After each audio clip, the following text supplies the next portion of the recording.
باب الغنيمة لمن شهد المرأة وبه قال حدثنا رسول قال سمع عبد الرحمن يوم الكلام سيد الله سمع أبي شام عن أبيه چې کوم سړی په واقعه حربیه کې شریکي نو غنیمت تاغیستانه غنیمت د غانمین د جهاد وی کړي او چې څوک د واقعین پس راغی هغه په غنیمت کې تنشتا چې کوم حق د غانمین دی البته بادشاہ د خمس په شی ورکې نو ورکول شي ها جنوی اخر د مسلمانان اخر دا چې رستو کم غریبانان درځي او مسلمانېږي نه به پته شوي او قریا مگر ما به تقسیم کړو وغیره بین اهلها کما قسم النبي صلی الله خیبر تقسیم کو دا مناسبت د باب سره خیبر په چا تقسیم کړي چې کوم کسان په واقعیا کې شریکانو ها وبه قال حدثنا محمد بن بشار قال حدثنا ابو ذر قال حدثنا شوقان بن خالد بن قال حدثنا ابو مسعود رضي الله تعالى عنه قال عن ابي النبي صلى الله عليه وسلم عن قسم من وتبي قدر يذكر في قدر مكانه ما في سبيل الله فقال من قال ان تكون كلمه الله هي الولاء في سبيل الله قسمت امام هغه چې پیراشي دې مناسبت د جهاد سره سره دا هغه جزیه دي کړه جزیه د جهاد د وجه نه لازمي دي کړه ويخفق لمن لم يكن حاضر نه غلط پټ استاد دي یا چې کوم غایب شت تراوی نه دي نه او غابه د جهاد حاضر نه په مجلس کې او غابه یا په کلی کې نه سفر کې وي هغه د وساتي ها وبه قال حدثنا الله بن عبد الواحد قال حدثنا حماد بن زيد بن ايوب عن جرير بن رضي الله تعالى عنه النبي صلى الله عليه وسلم رسول ضرور بټلې وي ها دې مقامه ها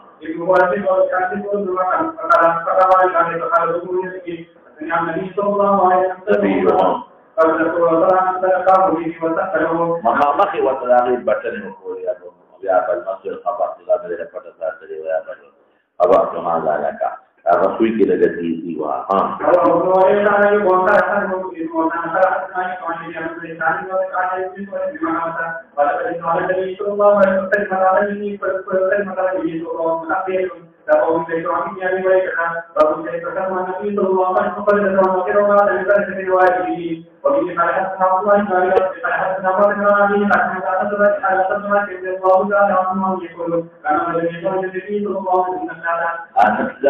صحابه ورکول د پیغمبر مبارک په وجه ذکر النبي وي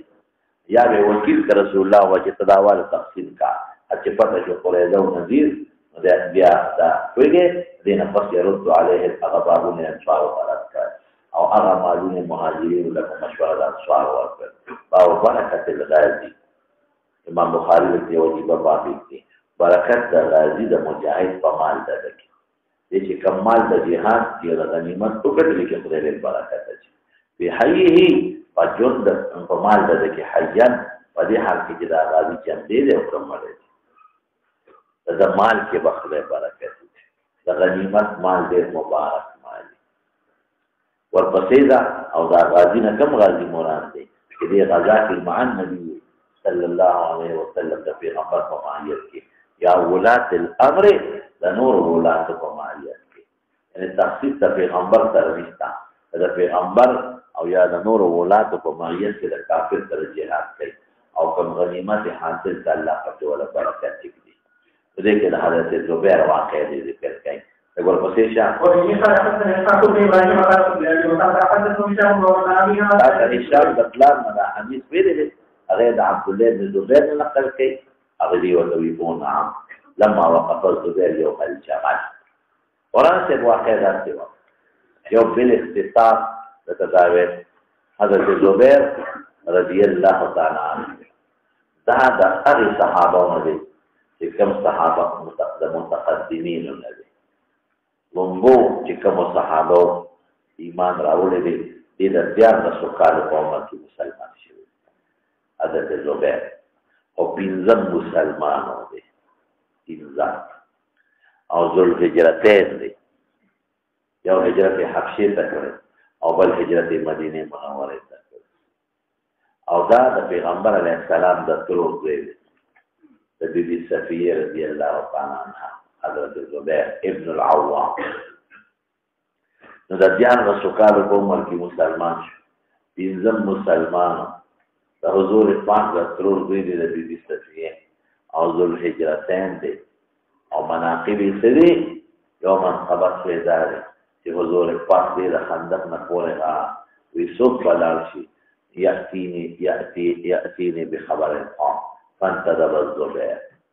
بيقول من يأتيني بخبر القوم فانتدب الزبير بيقول من يأتيني بخبر القوم دران كار فخندق والقيود يقول غير كافر والنور يقول مرد يا فاصل بإن لكل نبي حواريا وحواري الزبير بل من خبر بين درتوير في حضور پاک د په حق کې ویلي دي چې بې ابي و امي تصدیه یې کړې ده د دوه صحابو نه کړې ده یو د په احد کې سعد بن ابي وقاص نه کړې ده او بل د زبیر ابن العوام بل منقبت یې څه دی د حضور پاک او د ده بیبیانې خویندې وې ابوبکر له ده مسکرو او د حضور پاک مسکرو اسماء او عایشه خویندې وې عایشه د حضور پاک بیبي وه او اسماء رضی الله بل من خبر بالسلام اول من سلت سیفة الاسلام الاسلام کی منبیر دورا در استل جهاد کی دین فرض شو لطولنا مخی دورا و استل دا دا مناقب دی دا یو خبر شو دیم تمهید دا تاوس کېده کله چې حضرت معاویه رضی الله عنه بیمار شو بادشاہ په اخره کې هغه تاوانه شو لکه حسن رضی الله عنه سره صلح وکړه حسن چې له چا بیا الله ورته شهید شو نو بادشاہ ته تاواله شو چې کله دې بوډا شو سپینګیری شو دارالسلطنت د شام نو د خپل ځان په ځای د خپل زوی یزید دپاره بیعت واخیست خلک یې خوشحاله د شام خلک د دمشق د یمن ټول خوشحاله بس هغه وی ډېره ښه او دا زوی چې بې ظاهري جذبې نو دا ډېر مجاهد فاتح د قسطنطنیې د روم دی او حضرت ابو ایوب انصاري هم د شخصیت د یزید سره په ما تحته کې جنګېدلی ډېر صحابه او د روم باندې چې کوم همګرون دوج حملې شوې د یوې حملې قومندان او جرنیل یزید ابن معاویه او کابل صحابه و سره په جماعیت کې موجود ابو ایوب انصاري نو زه د هغه لپاره بیعت واخیست د زوی لپاره بس خلک ومن چې څومره قومندانانو ټول ومن چې څومره ولاتو ټول ومن او مولانا صاحب دا هغه وخت و چې عبدالرحمن ابن ابي بکر وفات شوی عبدالله ابن عمر بیعت هغه د قتال بین المسلمین نه حضرت حسین رضی اللہ عنہ نے اغلاق کوفی خلق ہو کوفہ دا علی سے دار الخلافت اهل کوفہ و دوی رازا ممدینه منو تابع بادشاہ کو او بس دې سر جنگ کو او چې حسین رضی اللہ عنہ کوفی سلام په کربلا کې غریب سره دا دعا یا دریو یو ګولانو د ختم نبوت شهید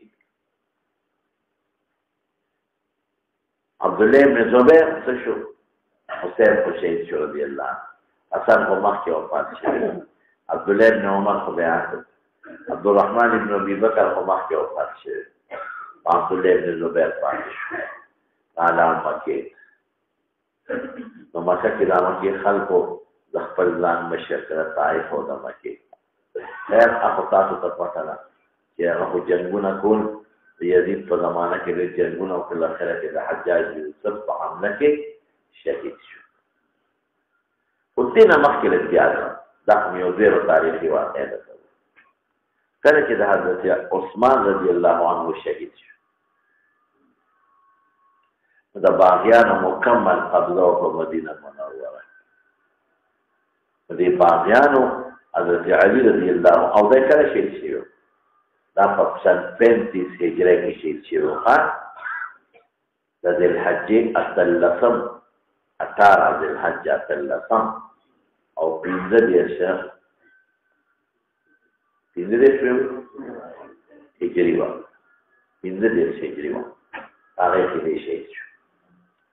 باغیان ټول مکمل په مدینه قابضین هغې فورا هغې خو باغیان خو پوهېږو چې اوس موږ خپل سړی مخکې کوو خو دا زموږ د هر څه منتشر کېږي هغې خو د حضرت علي صاحب رضی الله تعالی عنه اعتماد حاصلول غوښتل د باغیانو خپل یو مقصد وبلې د عثمان به شهید کړو علي صاحب به بادشاه کړو ولې خلک به زموږ بیا د دې عمل تایید وکړي چې ګوره دغه د علي صاحب خو د پیغمبر د خاندان کس دی آل الرسول دی بني هاشم نه دی او د سره ظلم شي مخکې هم دا دی ظلم وشي د پیغمبر د خاندان سره یې ته بل ولې بادشاه کېږي علي صاحب ته وایي ته بادشاه دې نه کېږه وایي درې ورځې کې درنه تیار چې اسلام دغه حشر دې صاحب دا و علي صاحب وایي ډېره ښه ده مجبور یې چې مجبور یې حضرت علي رضي الله عنه پوه شو چې یاره دا خو اوس په مدینه خو دوی قبضه ده او دوی چې څه وایي به قوم د دې نه زیات خو ماته جنجال جوړوي هلته حضرت معاویه صاحب مخالفت وکړه هغه ویې نه دې باغیانو نه به قصاص اخلي لکه دې د بنو امیه نه او عثمان هم د بنو امیه او معاویه صاحب د شام والي خو د حضرت عثمان لګولی علي صاحب دا سوچ وکړ چې داسې کار دی چې دوی نو دلته د کوم ځای انتقام اخیستی شي نو هغه کوفې ته لاړ یو خو د مدینه به پرېږدم کوفې ته به لاړ شه دلته د بوغاتو تسلط ته یې ترمني دلته به ځان سره ملګري پیدا کړم نو څه طریقه به خو اتفاق دا و چې دوی سین کوفې ته به هغه ټولو سره لاړ هېڅ کې ته جدا کېده او دا یاد وساته دې کې غټه فرقه سبایي مولوي سوا عبدالله بن سبا یهودي او ځان منافق او دا هغه ډېره لویه ډله او ده په هغې په دې 10 کاله د حضرت عثمان په حکومت کې محنت وکړ 10 کاله محنت وکړ او منافقین چې څومره وغیر اوچت کړل او د مسلمانانو خلاف یهودیان یې پټ مسلمان کړل نیم لاړل حضرت معاویه صاحب نیم د علي سره پاتې شو هغه یې اوچت کړ چې د علي صاحب بیعت مه کوه د عثمان قصاص ته شی اخېستی ډېر اوچت کړ قصاص ته چا نه اخلي علي معاویه صاحب باغي دی په حکومت باندې ګډوډه شروع شو حضرت زبیر رضی الله عنه بیعت وکړ دلته یې کړی حضرت طلحه یو د 10 مبشرانو نه دی بیعت وکړ خدا نه حضرت زبیر او طلحه بیعت وکړ علي صاحب خو خپل په دې خپل چې حضرت عثمان وایي څه چل شو خیر بیعت یو اختلاف نه جوړ او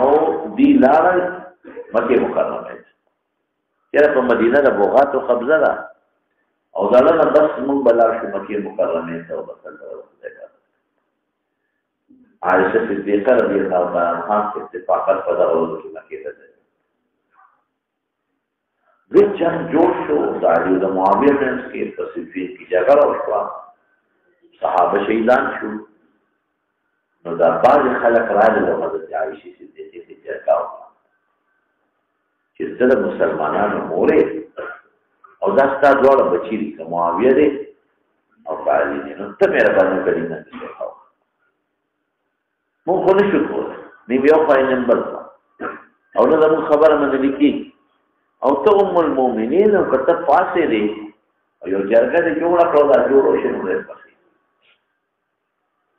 خو د عایشې صدیقې هم دا رایه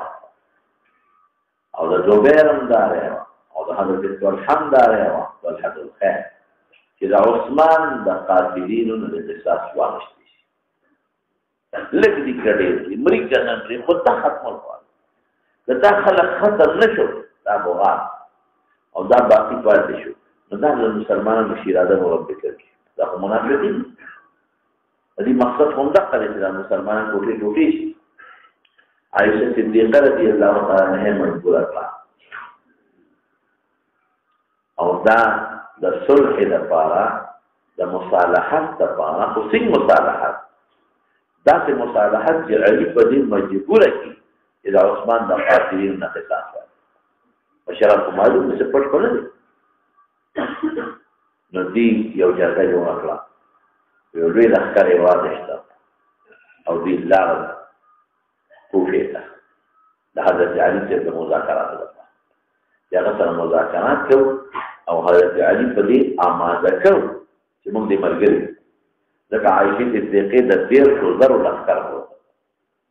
30,000 کسان موږ دې ملګري او بس فیصله په دې کوو معاویه صاحب همدغه یو شی ټینګ کړی دی چې د عثمان قصاص واخلو خبرې کوي دا بغات مونږ نه ختم کړي دا په سبب بل راپاسي بل بم راپاسي بل بم راپاسي ته یو خلیفہ ورته ته ولې عثمان خلیفۃ المسلمین شي نو د 13,000 لښکر حضرت عائشہ صدیقہ رضی الله تعالی عنها روان دي زبیر پکې طلحه پکې وکړ کسان وسره او کوفې ته د بصرې په مضافاتو کې دوی خپل خیمې خښې کړې او مذاکرات باندې سره شروع شو 2,500 باغیان 2,500 سبایي فرقې والا 2,500 باغیان موجود دي خبرې اترې تقریبا شوې د علي صاحب سره او فیصله په دې علي صاحب سره وشوه چې بس ټیک دا خبره او چې کوم خلک د علي صاحب په د عثمان صاحب په شهادت کې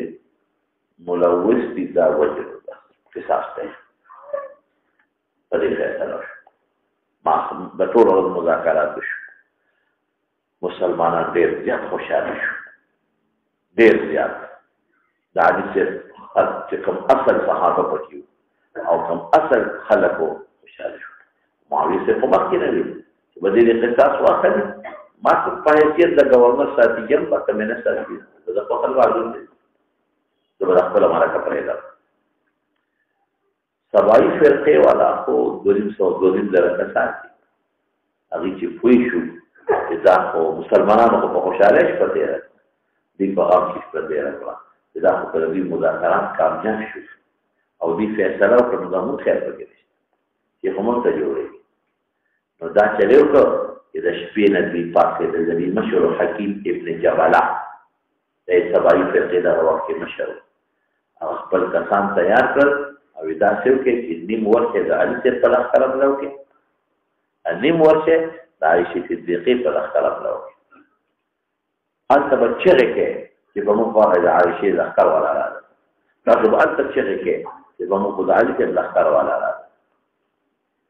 جنګ به جوړ شي د دې دواړو په منځ کې خو که دا جنګ جوړ نه شو که نه خیر به نشته زموږ وایي عایشه صدیقه غریب په خپله خیمه کې وده پرته خوشحاله علي صاحب د خوب د سکون خوب وکړ چې دا به ټیک شو چې 3,000 لښکردار ما سره دی بس بادشاه کار به وکړو او حکومت به یو شي د مسلمانانو د حرامي ملګرو د شپې حمله وکړي چغې شوې دلته د عایشې صدیقې لښکر چغې کړې وی به موږ خو موږ سره خو دوکه وکړه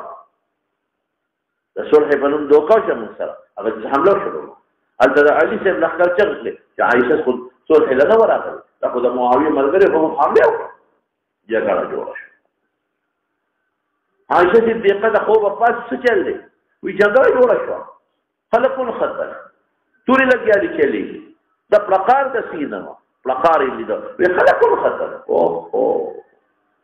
بس پاڅېدو په اوښه سواره شوه او چغې ما په اوښه سواره کې او چغې کړې خلکه د دې له نیم راغلې د خدای خاطر کې دې له نیم راغلې د جوړې له راغلې خبرو له راغلې د جنګ له نیم راغلې مه کوئ جنګ زما ملګرو ته جنګ مه کوئ بهر کې دواړو طرف نه چغې جوړې شوې یو بدبخته پکې راغی او د عایشې صدیقې په دا اوښه باندې حمله وکړه کعب اوښه حمله وکړه او د اوښه سپې پکې ووالې چې دا اوښه څملي او عایشې د اواز خلکو ته ورسېد اوښه مړه شي دا به لاندې راوغورځي عایشې اواز خلکو ته ورسېد بهر کې بیا خو جنگ دفع شو خبره غلې شوه لیکن 11,000 کسان پکې شهیدان شو دې ته جنگ جمل دی ته عائشة صدیقه په موخه باندې سوال جنگ جمل او دې کې حضرت زبیر عائشة سره دا یو نقطه وره علي صاحب چې کله زبیر مخامخ دې ته پورې جنګجو دی او خپلوان هم دي کنه نو حضرت علي ورته وی چې زبیر یاد دي نه دي تا ته نبی علیہ السلام نو ویلي چې ته به یو وخت د علي مخالف جنګېږي نو وی راته ویل یو وخت به د علي مخالف جنګېږي بس خبره چې ورسره ښکته او تورې واخیسته مکې پاس ټیک تمامي اورېدل نو بس دی لاړ جنګ هم دی کې بیا وروسته ختم شو نو بیا چې دی په لاره ته نو یو باغي د بنو تمیم قبیلې عمرو بن جرموز یې نوم عمرو بن جرموز اور پسې پټو واته نو دې غریب لار کې په وادي الصبا کې ودو هغه په خوب کې به هو حمله وکړي او سره یې پرې او چې سره یې پرې کړو علي ته به راوړو دا نو بیا ستاسو دا نه راوړو یاره چې هغه علي صاحب ته سر پیش شو نو هغه ته وایي هغه عمرو بن جرموز ته وایي د خدای ظالم ظلم دی وایي ما د رسول الله مبارک نه اورېدلی دي وګورئ هره پیشنګوي سر نه راځي چې د زبیر قاتل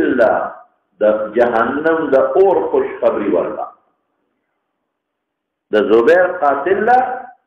د جهنم د اور خوشخبري ورکړه ورته کې بل یو پیشنګوي شو دې موج نه دله باندې به خوشخبري ورکړي هغه بیا یو شعر وایي اتيت عليا برأس الزبير اتيت عليا دا څوک وایي دا دغه عمرو بن جرموز وایي اتيت عليا برأس الزبير ارجو لديه به الزلفى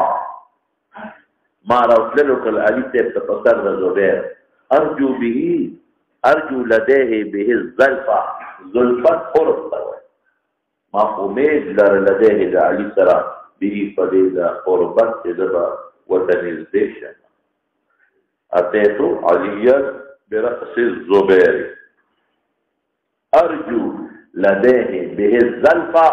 زبنيزيشن فبشر بالنار إذ جئته بشرني فبشر بالنار إذ جئته جوارم دا اور زيري راته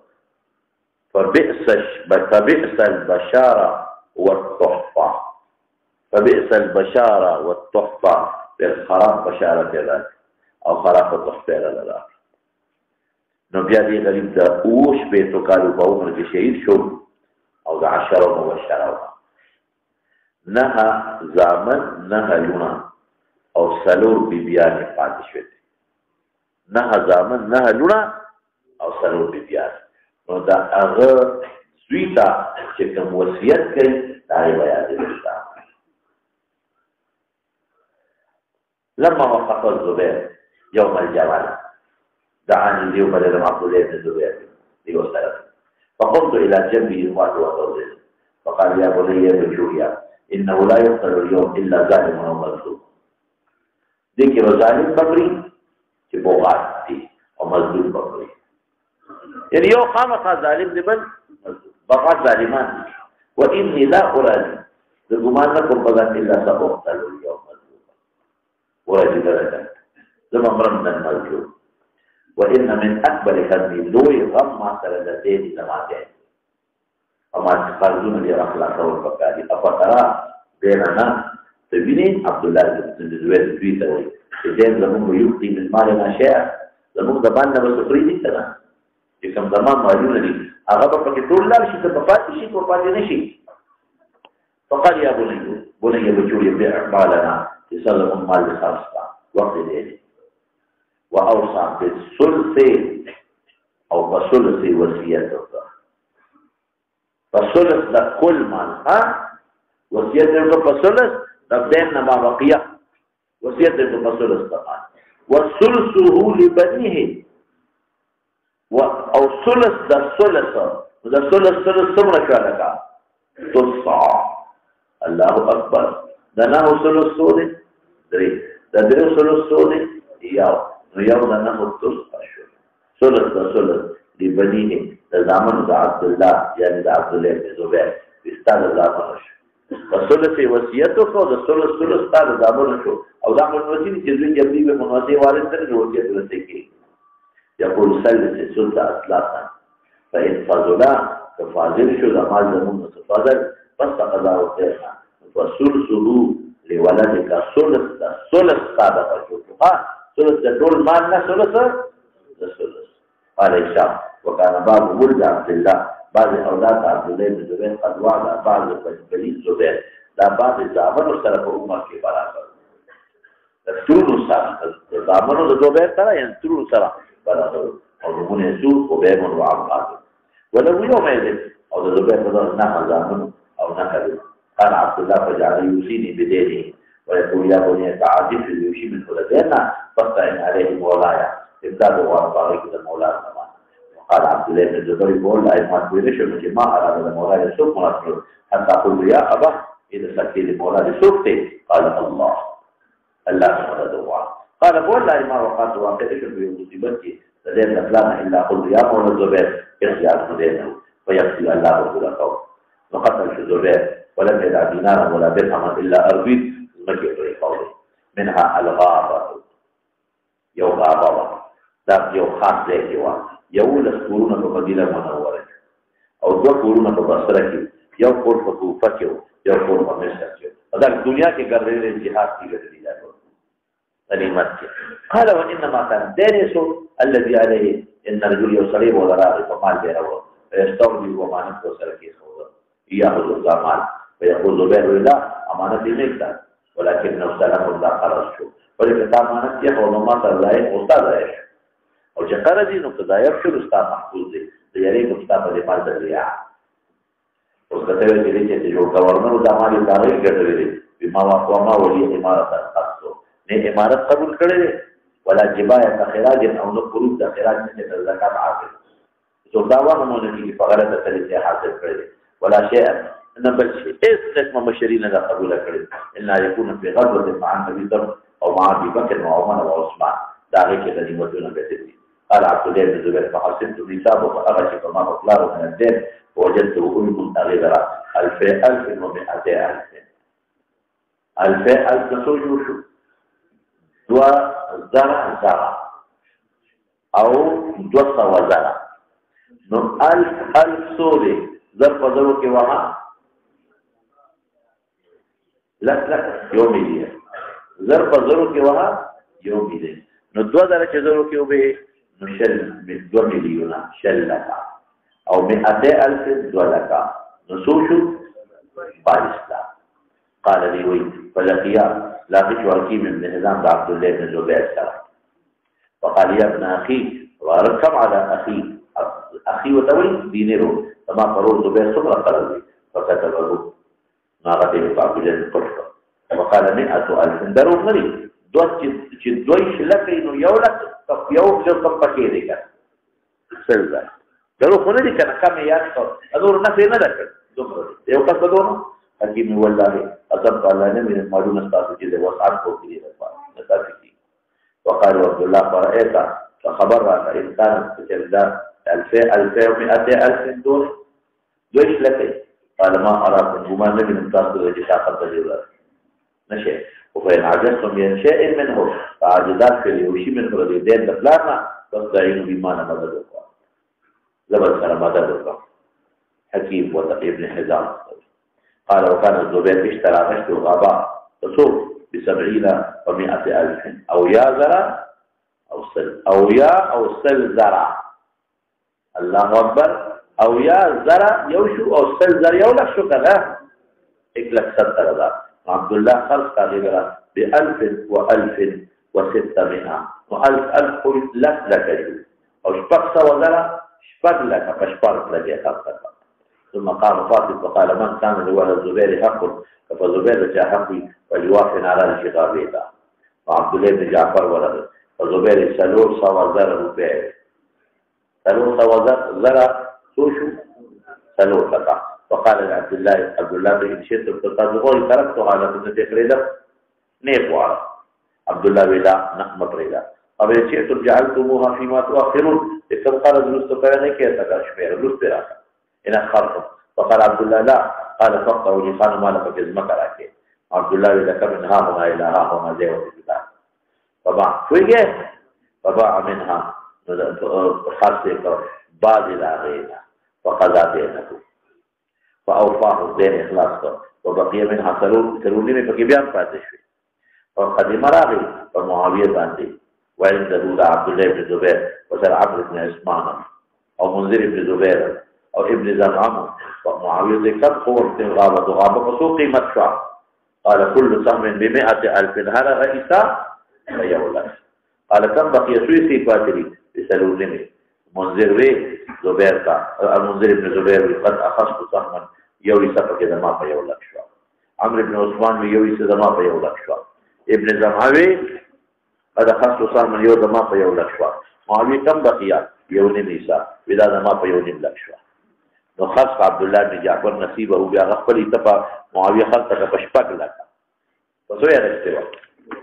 فسنور لك وكذا أغا بشبك لك خاصة فلما فرغ ابن زبير من قضاء دينه إذا زبير زعمنه يقسم ما بيننا أثميرا تقسمك قال لهم والله لا أقسم بينكم حتى أنادي بالموسم فموسم ده حج بسنور قال لا يا لا من كان له على الزبير كاف زبير ديني فليأتي لنا من الراشي يمون يقول أسئلة سبدا سكساني كيغا ويرى بس هذه المرة سب بيارا كيا بيننا أو ذا نور على أخوه يخبروا الوطن قال ذي الجهاد وجعل كل سنة ينادي بالموسم فلما مزاج سلول قال تيرشو قسم بينهم قال وكان للزبير سلول خذبي أو ثلث في ود وسيتها أو قرأت امتلاب فأصاب كل امرأة خارقة 1000 لسلك و100,000 دولك صوم دولة لك شو فجميع ماله دول مال 50,000 و100,000 50,000 شو صبر 50,000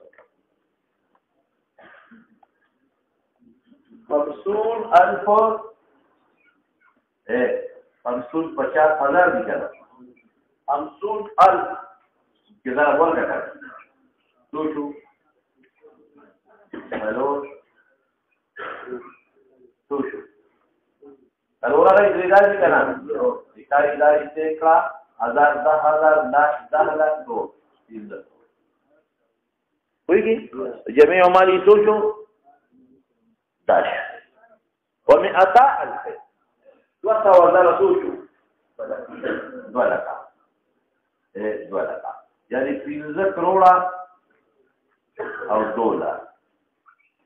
उससे दर तरह से लेके उधर किलो सहारे खरीद सोने से चुआ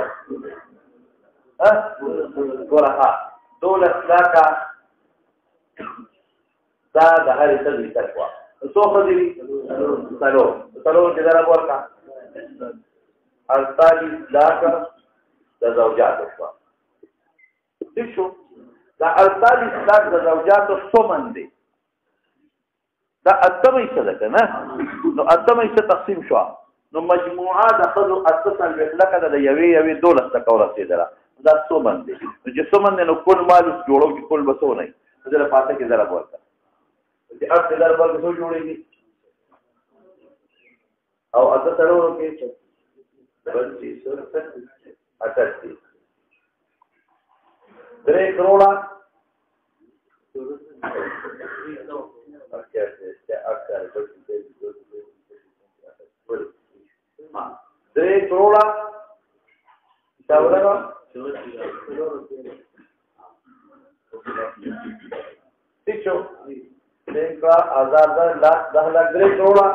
और सरो रुपया दादा वाले था नुमान وهو بيجي فديك الثمن اتصل بخلقه ده خذ شو انا دول ده وارثانو مال ها اذا ده وارثانو مال دي نو اوس حساب کو ديك الثلث ده وصيه استره ده ثلث شو ده ثلث دي ده ثلث ده ثلث ده وصيه ده په تقسيم ده په دو تقسيم ده ثلث دي نو په څو تقسيم په دو تقسيم کما چې په دو تقسيم کوم څه دي حاصلېږي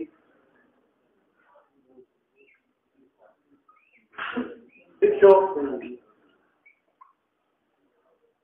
دا ثلث د وصیت شو نه پېښې په ثلث وصیت دا چې دا د وارثانو شو نه پېښې په دا ثلث د وصیت شو دا 2 ثلث دي کنه دې ځبل دي ټول سوچو چې نو 17 1 نه پېښې ها پنځو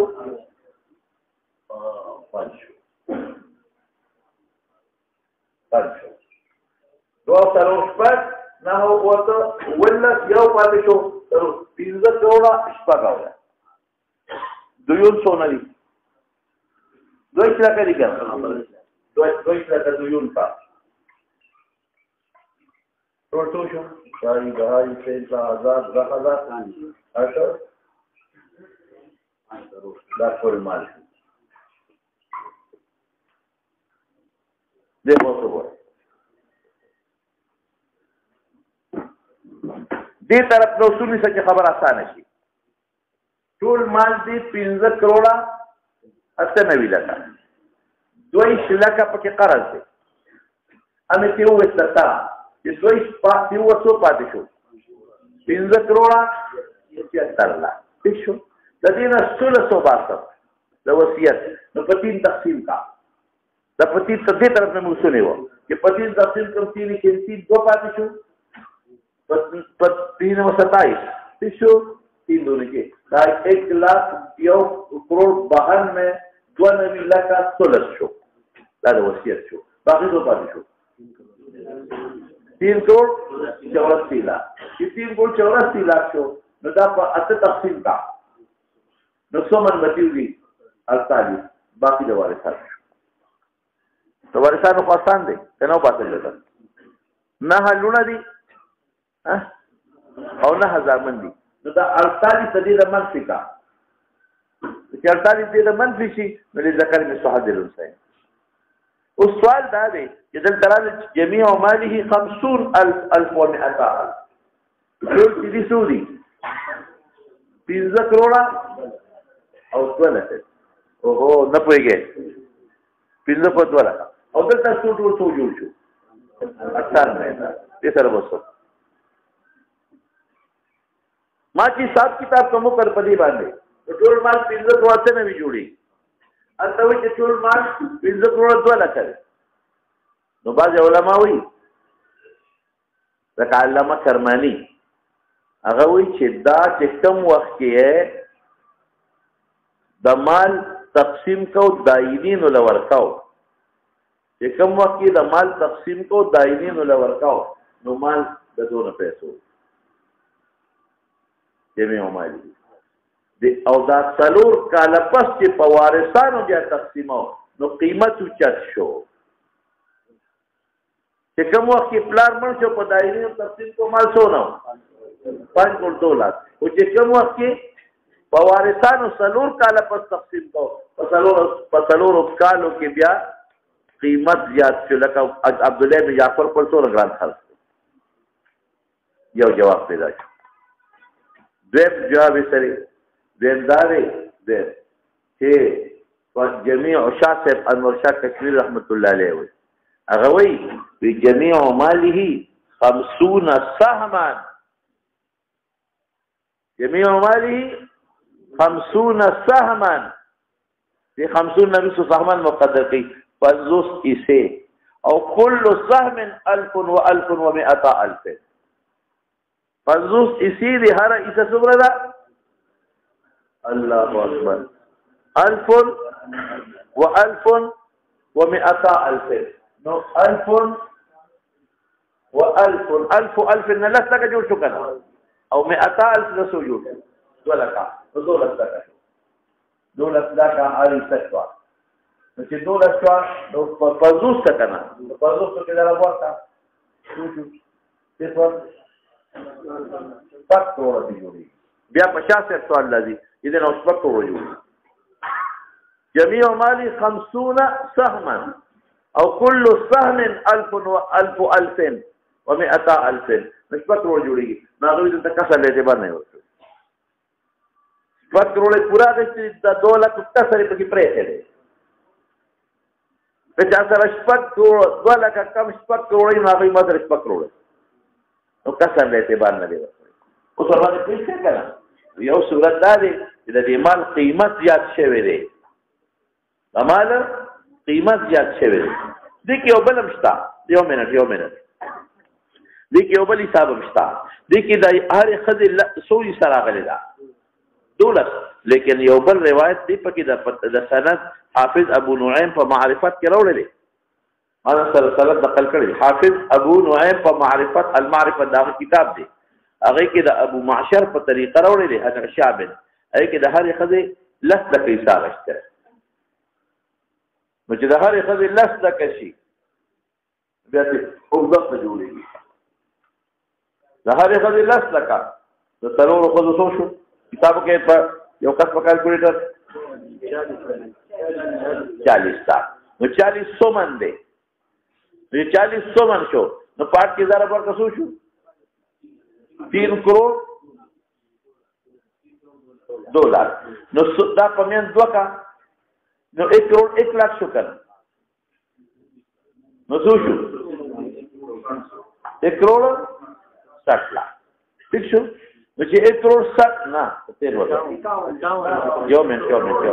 40 लाख شو نو پاٹ کې ضرب ورکړه څو شو 3 کروڑ 20 लाख 3 کروڑ 20 लाख نو چې 3 کروڑ 20 लाख شو دوست نیم کا نو 3 کروڑ نیمه چې شو یو نیم کروڑ شو 61 نو 3 کروڑ 120 लाख سره 61 یو ځای تاسو شو 4 کروڑ 80 लाख الله 4 کروڑ 80 लाख او دیو سونو نو هغه یو ځای کو سره 5 کروڑ ٹھیک شو نو کرمانی وای چې قیمتونه زیات شو اصل د قومداتي سلو کاله پس جوړ شو شاه صاحب وای جميع مالي 50 سهما قید وباسي كل سهم دغه شو او ابو نعیم کې په معرفت کې کوم روایت د ابو معشر په سند راوړی دی عن هشام ما قوي چې د هرې ښځې لس لکو چې څه به حساب فکر راځي زبرته مولانا شیخ خان دا دې د ګرامر دا برکت الغازی فی ماله مولانا صاحب په دې کې زموږ د حضرت شیخ شهید مولانا سنجان صاحب رحمت الله علیه کتاب لیکلی باب برکت الغازی فی ماله حیا و میتا هغه کې هغه د زبیر وا حالات هم لیکلي دي او هغه کې د جنگ جمل پورا واقعا هم لیکلي ده او هغه کې بیا د ټول تقسیمات هم کړی دي کتاب څه دی هغه دا کرستا تاسو غواړئ هغه کتاب د علي احمد ماما چاپ کړی دی هغه به د تراوړي هغه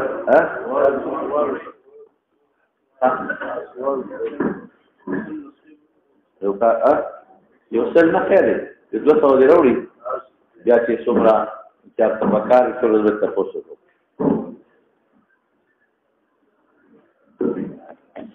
ریشان مو چې ته به راوړي